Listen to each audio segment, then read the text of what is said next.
I never expected my Christmas to end with an engagement ring hitting the floor and my fiancée announcing her affair, but that moment actually set me free. My name is Luke. I'm 32, I repair large equipment for work, hit the boxing gym 3 times weekly, and I've spent the last 7 years slowly bringing a 1973 Dodge Challenger back to life. That car turned out to be far more valuable than just metal and horsepower. Fiona and I had dated 3 years and been engaged 8 months.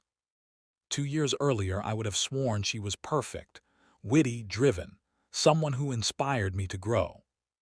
My mother adored her, my friends gave their approval, and I truly thought we were creating something lasting.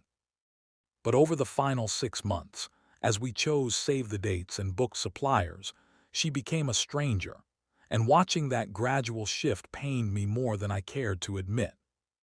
We had decided to divide every wedding cost equally since we both held steady jobs, which felt reasonable. Yet somehow every bill, the location deposit, food service, picture taker's upfront fee, landed solely on my credit card. Fiona earned a solid salary in marketing but spent like she made double, always sporting fresh manicures, new outfits, fancy brunches with overpriced toast.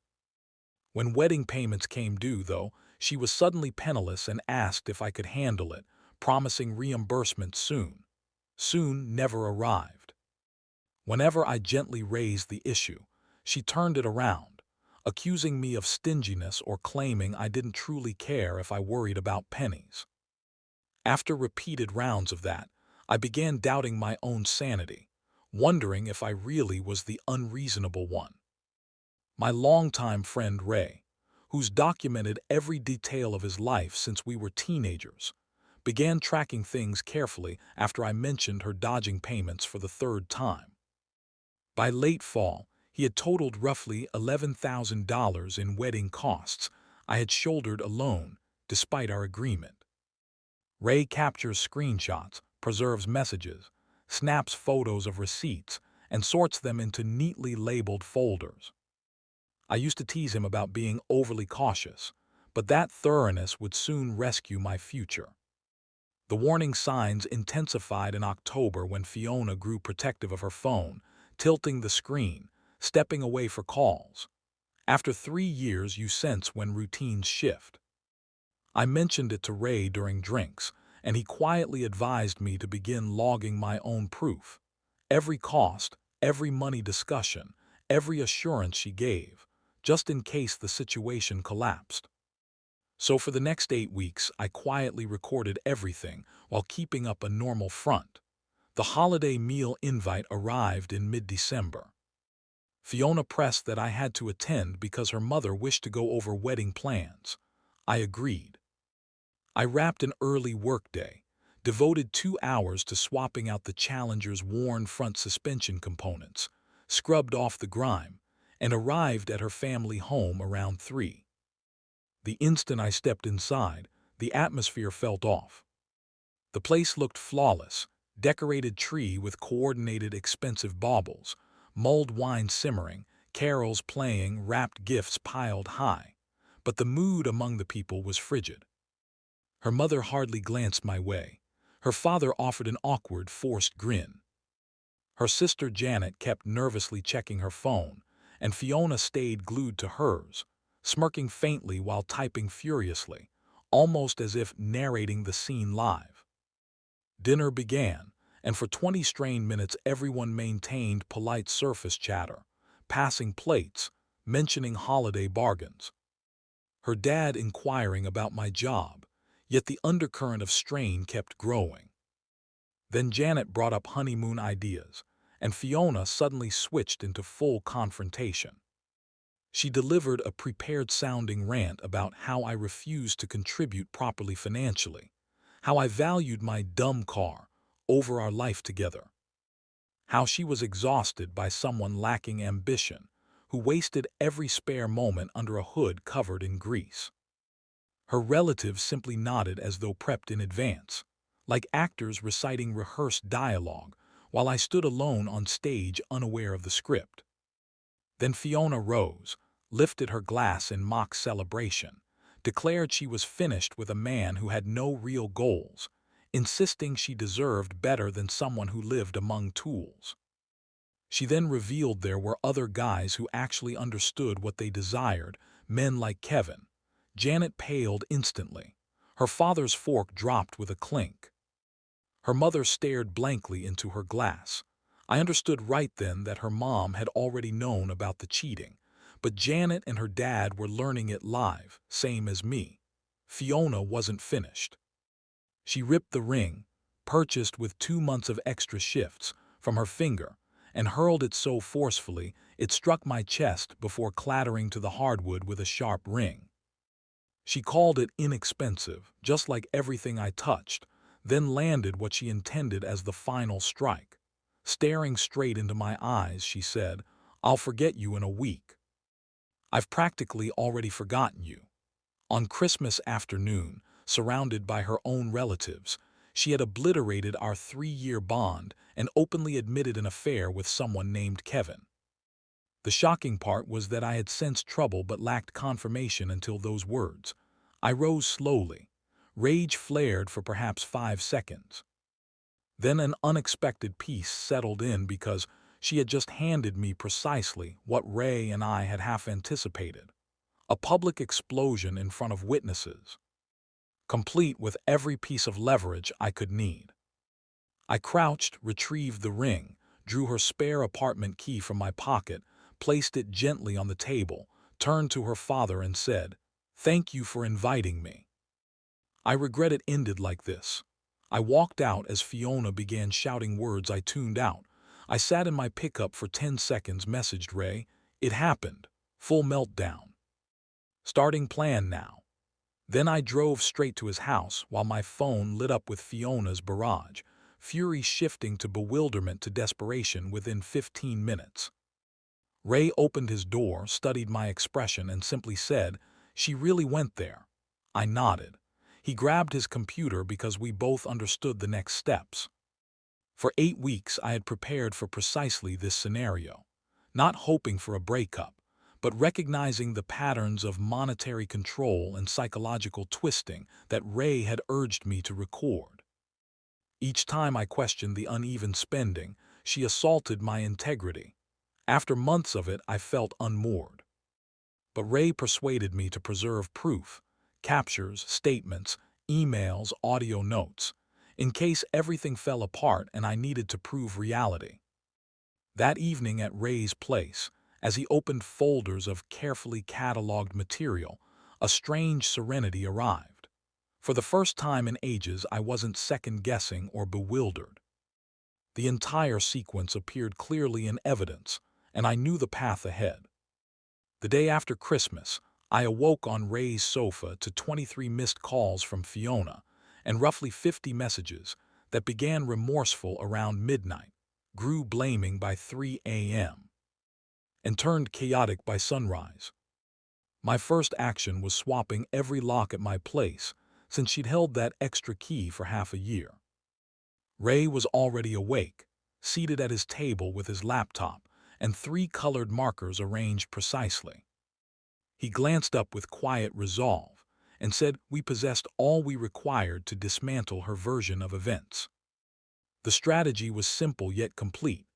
Cut contact across every platform, revise emergency contacts at my job and policies to exclude her, cancel wedding bookings methodically. And most important, perform a thorough review of every shared dollar. Ray had constructed an exhaustive spreadsheet listing each wedding item by supplier, date, sum, and agreed responsibility. Seeing 3 years of imbalance itemized was eye-opening. I had covered it gradually and never grasped the full extent.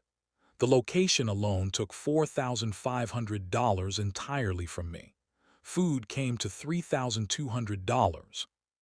Pictures $1,500 plus numerous smaller items far beyond equal share. I began contacting vendors that afternoon. A key fact many overlook: plenty of wedding providers offer fair refund terms when cancellation occurs well ahead of deadlines.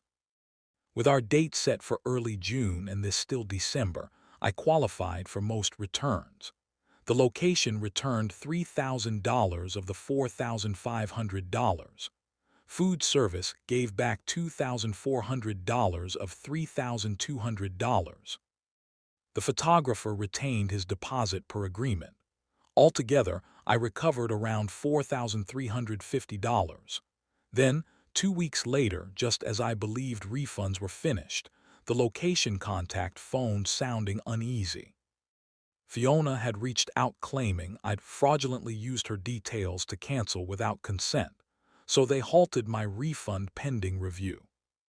I stared at the phone, realizing she was deliberately interfering with money that belonged to me.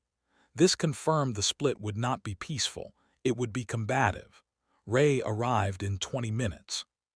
We spent 3 hours compiling proof that all payments originated from my accounts with my authorization, including correspondence showing I alone handled vendor communication. The following morning we drove there, presented the documentation, and within an hour they released the hold. But the incident proved Fiona had no intention of walking away cleanly. She aimed to scorch everything behind her. The ring posed a different challenge since custom pieces rarely return fully. Fortunately, I knew the jeweler Marcus from past work. He repurchased it at 60%, adding another decent sum. As Ray and I examined every joint cost with precision, we uncovered $1,247 in charges Fiona had committed to covering half of but never did. Expensive wine at our engagement gathering. An upgraded hotel during a venue scouting trip she decided unilaterally, plus other choices she made then conveniently forgot to repay. Ray proposed small claims. I wavered, wanting closure, but her interference with the venue refund reminded me she wouldn't fade quietly. We assembled what Ray dubbed the proof collection. Statements, message captures showing repayment vows, unanswered payment requests, itemized breakdowns, all tabbed, highlighted. Indexed with a contents page. Filing cost $35. Hearing set for early March. Meanwhile, Fiona's actions intensified from irritating to alarming. Regretful holiday messages disappeared by the 27th, replaced by claims I had shamed her. By New Year's, she sent lengthy rants about destroying her existence. Her relatives felt let down. Her sister stopped speaking to her. Yet somehow this stemmed from my refusal to salvage things after she publicly declared infidelity. She rang from blocked numbers after I restricted her. Appeared at my boxing gym twice until management prohibited entry. Circled my building often enough that a neighbor commented on her vehicle. Attempted entry at my job pretending to deliver something. I logged each occurrence, captures, logs, visit timestamps, witness accounts. And after the 5th event, contacted police non-emergency to establish an official harassment file. The officer praised my records and explained that further escalation could support a restraining order. Mid-January, Ray arrived with major news. Through careful online investigation, he uncovered that Fiona's involvement with Kevin stretched back 8 months, essentially from our engagement in April. Even worse, he located records of hotel stays and getaways she had labeled work events or friend trips, all billed to the wedding expense card meant for our shared future. She had financed her secret relationship using funds intended for our marriage. Seeing those marked transactions made my stomach turn. A Napa stay in May she called a professional seminar, an August coastal hotel supposedly for a bridal party, a September city hotel claimed as a client meeting, all charged there. I stared at the list and nearly broke completely. The money games were bad enough, but this level of deliberate deception hit differently. Ray checked if I was all right. I stayed silent for a long minute. Then I spent 4 hours in the garage swapping brake hoses on the Challenger because I craved clear tasks and visible results. By midnight I regained focus. Something had changed, though. I was no longer merely defending myself. I intended full accountability. Kevin proved to be a mid-rank sales supervisor, already married with 2 children, showing zero sign of leaving his family despite any assurances to Fiona.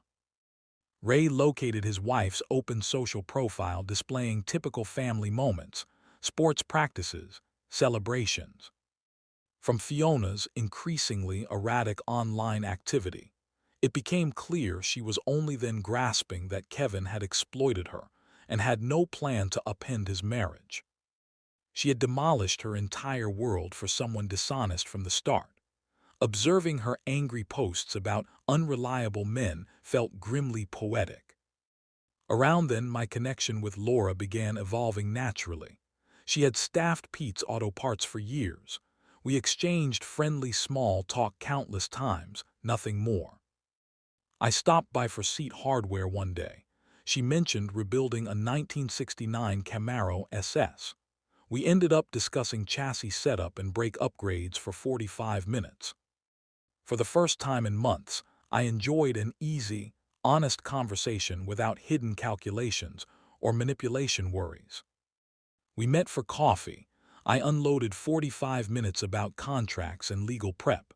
She listened, then shared her own past breakup where her former partner falsely claimed credit for her payments. She understood.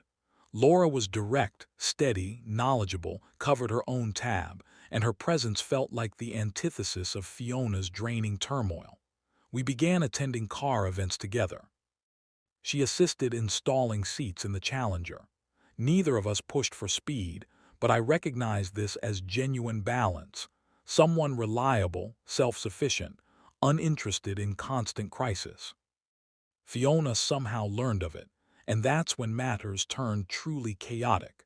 There's this covered karting venue called Velocity Track we visit monthly. One Friday in late January, during a friend's birthday gathering, Fiona appeared unannounced, visibly intoxicated, bursting into the entrance yelling that I had betrayed her and wrecked her world.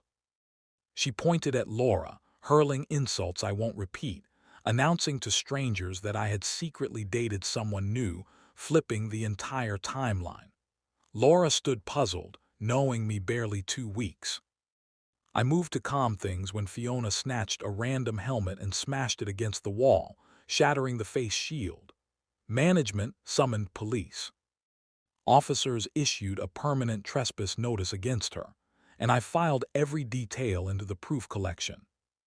My phone vibrated with fresh messages that night, but I simply captured them, then resumed discussing fuel systems with Laura while Fiona's spiral continued elsewhere. The small claims hearing arrived on a Tuesday in early March, one of those chilly, overcast late winter mornings where breath hangs visible in the lot. I reached court 45 minutes early with Ray carrying a case that resembled executive luggage, despite the modest $1,200 dispute. Fiona arrived 10 minutes late in what looked like interview attire, appearing exhausted with shadows no concealer hid, clutching only a handbag and no paperwork.